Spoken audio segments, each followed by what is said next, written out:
Postseason play is here. On this week's show, we'll take you out to regional tennis from Saturday, and then we're going to head out for regional golf from Monday. Also on this week's show, we have highlights from this week's soccer, cross country, and volleyball. Tonight, all classifications of football teams are now in district play, and we'll bring you highlights from some of those games. And it's all coming up on tonight's Scoreboard show.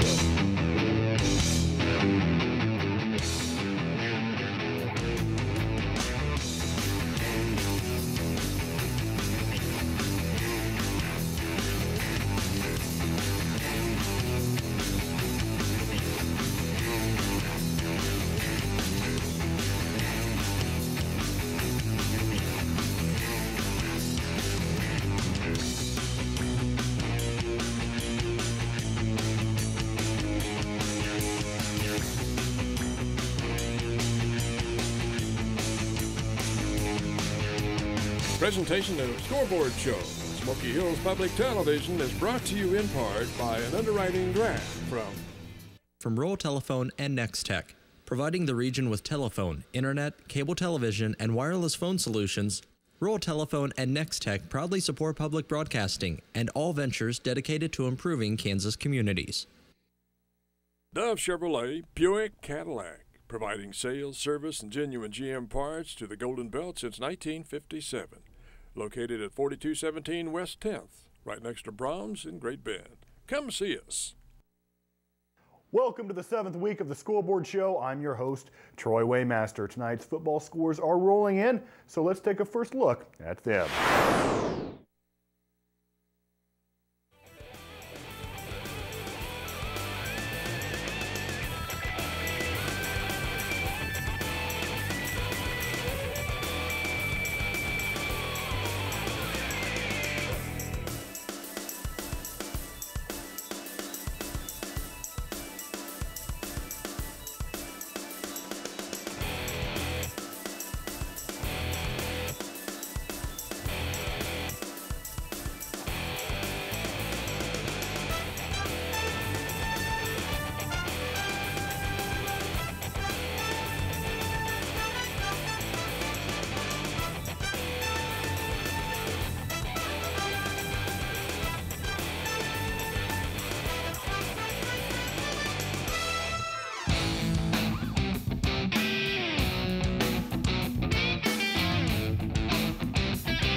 Well, that is only a portion of the scores from tonight's games. If you did not see the score you were looking for, we will be updating our website, scoreboardshow.tv, throughout the show. So be sure to give us a call with your score at 1-800-337-4788, extension 141. We'll also be taking a look at them later in the show. Before we head out to this week's events, let's go back to last Friday. In Sylvan Grove, they were paying tribute to their past state championships and the leadership that led them to those games. One way for them to pay tribute was by a surprise field dedication to former head coach Mike Weatherman. We caught up with them after the revealing. Well, it's just a great honor. I mean, there's too many people like players and fans and administration and the school board to really, you know, I'd just like to say thank you to all of them because, like, you can't start naming that many people. You know, I just thought they were honoring the 3 state championship teams, and it's nice they brought the 2 runner-up teams. And we had so many sub-state runner-ups. I mean, we've had some good players. I mean, it was just nice to see some of those guys. I haven't seen them for a long time. That's the happiest thing in my life was to be able to coach and to be in one place like this for all these number of years, to coach the quality of kids I've had. And it's just great to do that and to be honored like this. You can't say enough about, you know, what's happened here tonight for me. It's just a dream come true.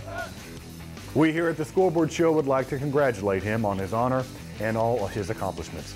Now let's head out to this week's action starting on Saturday. Russell was the host for the 3-2-1A Girls Regional Tennis Tournament on Saturday. Cold temperatures had the players bundled up to start the second day of competition. In the singles bracket, Osborne's Taylor Noel finished in 6th place. Dia Curtis of Hoisnen was 5th. Central Plains sophomore Brianna Schartz took 4th. Amelia Thomas of Ellenwood was 3rd. Rachel Herzog of Ellsworth took 2nd place. And Norton's Tawny Griffey continued her undefeated streak by taking 1st place honors.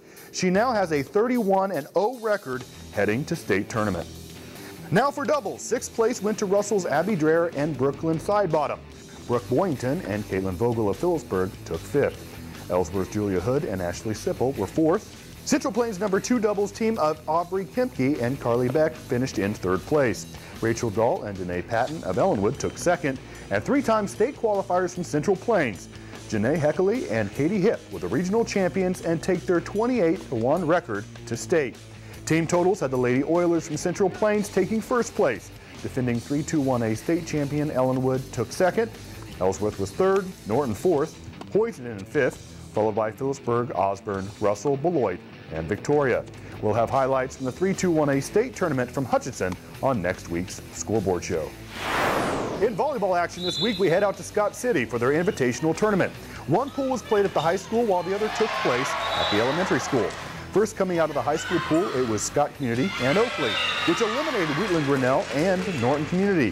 From the elementary school pool, it was Holcomb and Dodge City that sent Wichita County and TMP home early. And the bracket play, it was Scott Community taking on Dodge City. In the first game, it was a close battle as both teams continued to push one another. However, it was the host team that got the win 28-26. So in game 2, Dodge City pushed harder, which led them to tie it up as they were able to get the win 25-17. Thus, it went down to the 3rd and final game. As the host team, Scott Community pushed to keep their chances alive of winning their own tournament. However, Dodge City ended up being just too much for Scott Community as they got the win 25-22. Dodge City would play the winner of the Holcomb and Oakley contest in the championship match. The Holcomb-Oakley matchup led to some tough-fought battles, but in the end, Holcomb would come out victorious in 2, 25-23 and 25-21. Now let's take a look at the consolation match as Scott Community took on Oakley. These teams met earlier in the day during pool play with Scott Community coming out in 2, but they were 2 that were hard-fought battles. The consolation match would be no different to pool play as Scott Community would win game 1, 25-23. However, Oakley would make Scott Community work if they wanted to get the win as Oakley sends the match to the 3rd and deciding game with a 25-22 win in game 2.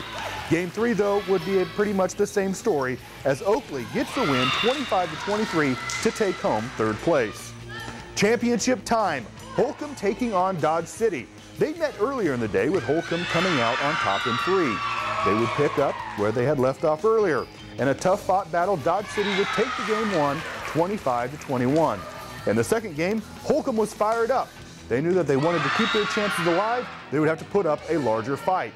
That is exactly what they did as they forced the contest to go into a 3rd and final game with a 25-16 victory. So just as they had done in pool play earlier in the day, here comes game 3. Dodge City would pull out to a lead early and not look back. Dodge City gets the win 25-12 to win the 2012 Scott City Invitational Volleyball Tournament. Monday was a day of regional golf, and we were at several different places. From the regional, the next step is the state tournament. However, only the top 3 teams from each regional, along with the top 5 golfers that are not a part of those teams, would get a chance to move on. Our first stop is Cimarron. The top 3 teams coming out of the regional was Lakin in 3rd, Holcomb in 2nd, and Syracuse taking 1st place. The top 10 golfers was St. Francis's Kyla Vandal in 1st with a 91. She will move on to state as an individual. Second and third places went to Syracuse golfers as Stephanie Gevin took 2nd with a 93, while teammate Kyra Rash had 3rd place with 2 more strokes. 4th place also advanced on individually as Cimarron's Jessica Ost shot a 106. 5th place went to Kinsey Becker of Holcomb with a 107. The next 4 golfers came in with a 108. Michaela Hendricks of Lakin, Sydney Brown of Syracuse, and then Holcomb golfers Olivia Ortega and Erica Robinson. Rounding out the top 10, it was Emily Eggleston of Lakin. That still leaves 3 more individual spots for the state tournament. They would go to Sydney Parsons of Oakley in 12th, Taylor Moyer of Cimarron in 14th, and thirdly, Alex Lice of Medicine Lodge from the 20th place. The Scoreboard Show traveled to Larned Country Club for a 4A girls regional golf tournament hosted by Larned High School.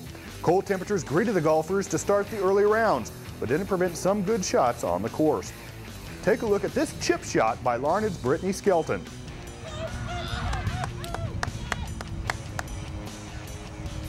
Now for the state qualifiers. Taking 10th place was Miranda Kern of Colby with a 104. Goodland's Courtney Cowan also shot a 104. Sage Alquist of Clay Center carded a 102 for 8th place. Colby's Carly Chris took 7th with a 102. Stormy Hiddle of Concordia shot a 101 for 6th. Andrea Barton of Colby took 5th with a 199. Goodland's Logan Perriman carded a 96, which gave her 4th place. Brittany Skelton of Larned shot a 95 on her home course and 3rd place. The Ulysses Lady Tigers had the top 2 finishers. Kelsey Krutzer shot 94 in 2nd place, and Maggie Coops took 1st place medals with a 91. Other qualifiers included Megan Cerita from Goodland and Pratt's Morgan Schmidt. Team results had Goodland, Colby, and Ulysses all tied for 1st with a 414. Goodland won the tiebreaker and the team title. Colby was 2nd, Ulysses 3rd, Larned finished 4th, Hugon in 5th, followed by Concordia, Clay Center, and Pratt. We now move on to Russell for a 3-2-1A regional girls golf tournament hosted by Russell High School. The Lady Broncos had 4 qualifiers in the top 11 to place their team at the top, tied with Cheney with the lowest score. 11th place went to Russell's Jana Schulte with a 115. Deline Turner of Cheney was 10th at 110. Boysen's Hannah Wilborn placed 9th with a 109. Cheney's Taylor Willock took 8th at 107. 1 stroke behind was Jordan Greer of Hoisington. 6th place went to Anna Plant of Russell, who tied with Hoisington's Ashton Nicholson with a 104. Brooklyn Lonker of Cheney was next with a 103, good for 4th place. Russell had the next 2 medalists. Megan Boxberger shot a 101 to take 3rd, and Alex Potachik carded a 98 for 2nd place. 1st place medalist was Sheann Coakley of Cheney, who also had a 98. TMP Marion had 3 qualifiers, Monica Mushad, Emily Leiker, and Annika Appelquist. Pretty Prairie also had 2, Nikki Lampkins and Selena Weppelhorst. Team totals had the host Russell taking 1st place with 418 and a tiebreaker over Cheney, who also finished with a 218. And Hoyton finished 3rd with a 446.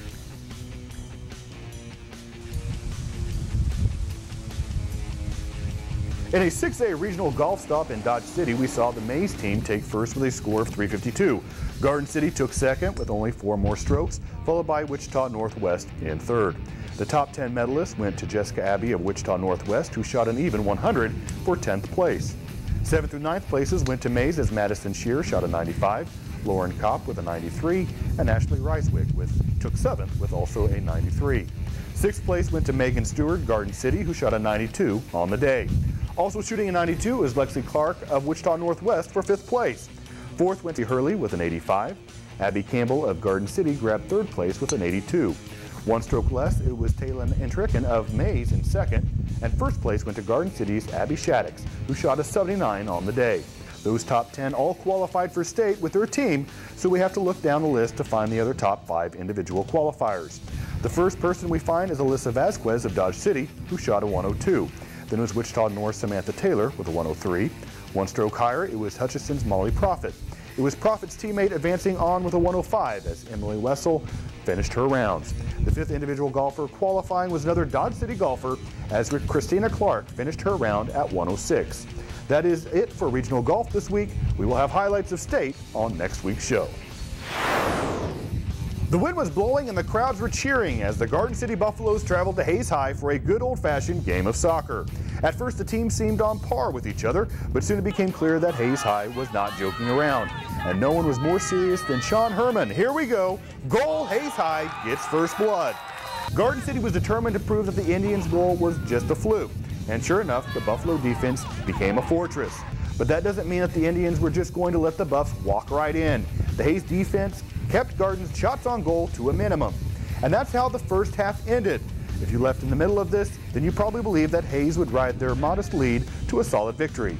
Not so. In the second half, the Buffaloes became more aggressive, and the remainder of the game was played almost exclusively on the Indian side of the field. Then an opportunity and goal. Garden City's Eric Berrigan ties up the game. And then almost right away, Berrigan gets through again. Goal, Garden City takes the lead with only minutes to go in the game. And now for Hayes High's last chance to tie up the game and send it to overtime. It's denied. And with that, the Buffaloes take victory with them back to Garden City. Final score, Hayes 1, Garden City 2. And a second stop for soccer action, we head to Dodge City as they hosted the Great Bend Panthers. These two teams had met already twice this season, with Great Bend coming out on top both times. Would Dodge City be able to shut them down the third time? Well, it would be a tough challenge for them as 10:24 into the contest, Great Bend's Alex Urias takes the shot, hits the goal, and lights up the scoreboard 1-0. This score would remain throughout the first half, but not because of any lack of trying, as both teams' goalies were in the right places to make the saves. Dodge City's Socrates Aguero even attempts a nice sliding kick, but the ball just can't find its way to the goal. In the second half, Great Bend increases their lead as they gain control at midfield and give it to Ivan Galindo, who takes a shot from way out, but it finds the goal, and Great Bend is now up in a comfortable 2-0 lead with 25-30 to play in the contest. Dodge City and Great Bend would trade shots on goal. However, in the end, the 2-0 score would be the final outcome as Great Bend gets the win over Dodge City for the third time this year.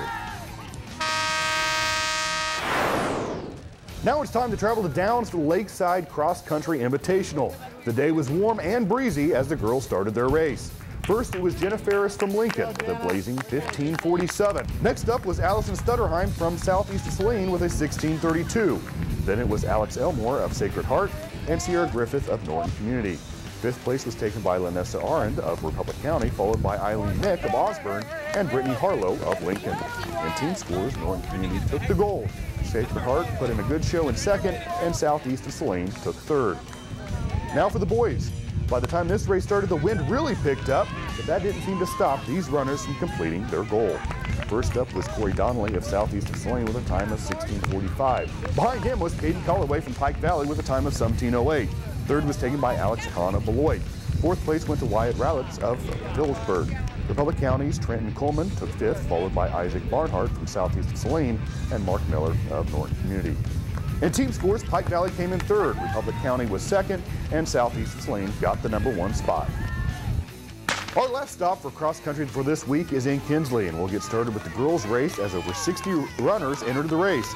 In the beginning, it looked like Maxville's Lisa and Anna Pinner are going to lead the pack through the course. However, when it came time to cross the finish line, there was one person before them, and Jessie Rubbottom of Nest City was that person, and she crossed at 16:31 for first place. However, 34 seconds later, it was Lisa Pinner, followed by Anna Pinner. Fourth place, it was Jada Miner of Mineola with a time of 17:16. Then they filed in. Langdon Fairfield's Lacey Buckwalter, Nest City's Janae Moody, and Kinsley's Kate Gleason, Dighton's Hayden Chaplin, Pretty Prairie's Selena Waplehorse. Then coming in, it was Angela Lang. 5th through 10th places all came in within 5 seconds. So let's take a look at the team standings. Squeaking in at number 3, it was Pratt Skyline. Second place was Maxville, and controlling first place, it was Nest City. Now let's switch gears and go to the boys' race. First, the team results. Stafford would grab the third place victory. Second place went to Victoria with a 59 score. First place went to Nest City. The first person to cross the finish line was a Nest City runner as Dre Carson came in with a time of 16:36. Maxville's Henry Penner came in second, only 17 seconds later behind Carson.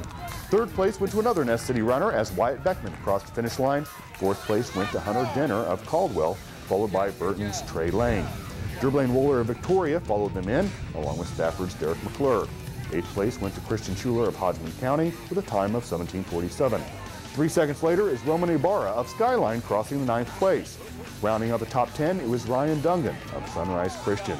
A week from Saturday, regional cross country will be underway and our cameras will be out there covering them. State tennis started today and state golf takes place on Monday. However, before we can think about those events, we still have football action from tonight. Stay with us as Casey will be right in after this short break. Don't go away. Presentation of Scoreboard Show at Smoky Hills Public Television is brought to you in part by an underwriting grant from Cardinal T-shirts, providing direct-to-garment printing with no design or setup fees. No minimums required. Also offering embroidery services for hats, shirts, and jackets. Cardinal T-shirts, located at 821 North Main Street, Hoisington, inside Cardinal Pharmacy. Exhibit Customs does cars and trucks. Wheels, tires, truck accessories, audio, video, subs and amps. It's not just the products they offer, it's the service behind the products. Get it tough, get it loud, get it mean, get it downright bad. Exhibit Customs. You're an individual. Prove it. Welcome back to the Scoreboard Show, ladies and gentlemen. This is the football half of the night. I'm Casey McAvoy, and we've got some great district and league games to highlight that include a battle of the undefeateds with Beloit and Phillipsburg. That's coming up next without presidential debate interruptions. We'll be right back. Football action on Scoreboard Show is brought to you in part by Simpson Farm Enterprises of Ransom, Hayes, Great Bend, and Beloit, your local spray coop and Apache dealer. And this is that battle of the undefeateds. Phillipsburg at Beloit, both teams sitting at 6-0. Sean Newland pass has Seth Durr, and that is a Phillipsburg touchdown. Tanner Nemechek bringing it near side. And Seth Durr has the tackle. Number 20, Bo Beamer. And he gets a touchdown. Beloit, they've scored at least 50 points in every game this season. If something bad happens here, blame it on the rain, but whatever you do, don't put the blame on you. Touchdown, Newland on the sneak. And we go to White City, 1-5 at Tescott, 1-5. Jacob Falder for Tescott lays a lick on John Setke. Sam Morgan, quarterback, and Terrence Egger gets the run here, slips the tackle. Kyle Cornstalk finally gets him out of bounds. Morgan fakes a give, and he's going to get a diving touchdown for the Huskies. John Setgas on the carry. Number 5, Joe Huerta on the tackle. Morgan finds Egger, and a little face mask tackle by number 23, Austin Herbal. Shutout alert, Republic County at El Saline. Garrett Walker under center gives to Toby Omley, and he's tackled by Zach Burzen. 16, El Saline, Louis Antonio Arcio, nowhere to go. Tucker Allen says so. Toss right, RCU 15-plus yards down the field, and first down, El Saline. Burzen on the tackle. Now take it left. Arcio gets the ball inside the 5. Lane Schumacher stops the touchdown. But Walker will walk her right in, and touchdown Cardinals. Southeast of Saline at Salina Sacred Heart. Time to do a dance. Keenan Breen pass to 28. Jordan Schoen, who gets tripped up and out of bounds. Knights ball. And Tate Richards on the reception. And Matt Helvey knocks him out of bounds. Quick toss right. Drew Dieterich cuts back up the middle. First down for the Navy Blue and Gold. Someone has the ball for Sacred Heart. I can't tell who, but great job on the far side scramble. Drew Dieterich with that quick toss again, and he'll get 6 tonight for the Knights. Sacred Heart takes this one 33-12. Willie the Wildcat looks to be doing some push-ups tonight at Salina South as they take on Salina Central. Mark, give me Vaughn, gives to Malikville up the middle for a short gain. Vaughn this time with a throw to Ville. Nice gain. Mike Shirk comes in with a blasting tackle. And Vaughn will keep it far left, and number 54, Dalton Harmon, will only let him run left with a good stop on the play. Cheer, cheer for the Cougars. Justin Stonebreaker at quarterback hands this one off, and Salina Central comes up with their own defensive stop. And again, right here, the Mustang defense stays solid, giving Mike Jones nowhere to go. In the Hayes High Great Bend WAC Showdown in Panther Country, 2 rivals with a 5-1 record. Alex Show Me, sophomore Delton throws it up. Adam Dieterding, touchdown. Indians make that 12 TD tosses for Delton on the year. More Hayes High offense. Delton throws it up again. He's picked by number 26, Chris Burley. And that Great Bend defense is currently ranked 8th in 5A in scoring defense. And we got number 22, Josh Lopez. He finds the seam, and he's going to be stopped just shy of the goal line. First and goal, Great Bend. Jonathan Allende punches it in. And back to Hayes High. Delton pass caught by David Cardinal, who already has 12 scores on the season. Make that 13. Smoky Hills Public Television Scoreboard Show and the KCAC bring you a doubleheader game of the week on Saturday. At 1:30 p.m. it will be Friends University at Southwestern. Then at 7 p.m. it is SNU at Kansas Wesleyan. You can catch both games on our website, scoreboardshow.tv. Now here's a look from scores from around the state.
Presentation of Scoreboard Show on Smoky Hills Public Television is brought to you in part by an underwriting grant from Rural Telephone and Nextech, providing the region with telephone, internet, cable television, and wireless phone solutions. Rural Telephone and Nextech proudly support public broadcasting and all ventures dedicated to improving Kansas communities. Dove Chevrolet, Buick, Cadillac, providing sales, service, and genuine GM parts to the Golden Belt since 1957. Located at 4217 West 10th, right next to Brahms in Great Bend. Come see us. Well, it's another week in the record book. Starting on Saturday, we'll be heading out to state competitions. Which ones? If you want to find out where we're going to be before we actually show up at the event, then check us out on Twitter. If you missed anything in tonight's show, you can watch it again on our website, scoreboardshow.tv. Until next week, we remind you to put on your game face, make up a sign, or just do anything to get the attention of our cameras, and we just might see you next time on the Scoreboard Show. For myself, Casey McAvoy, producer Michael Quaid, and everyone at Smoky Hills Public Television, good night.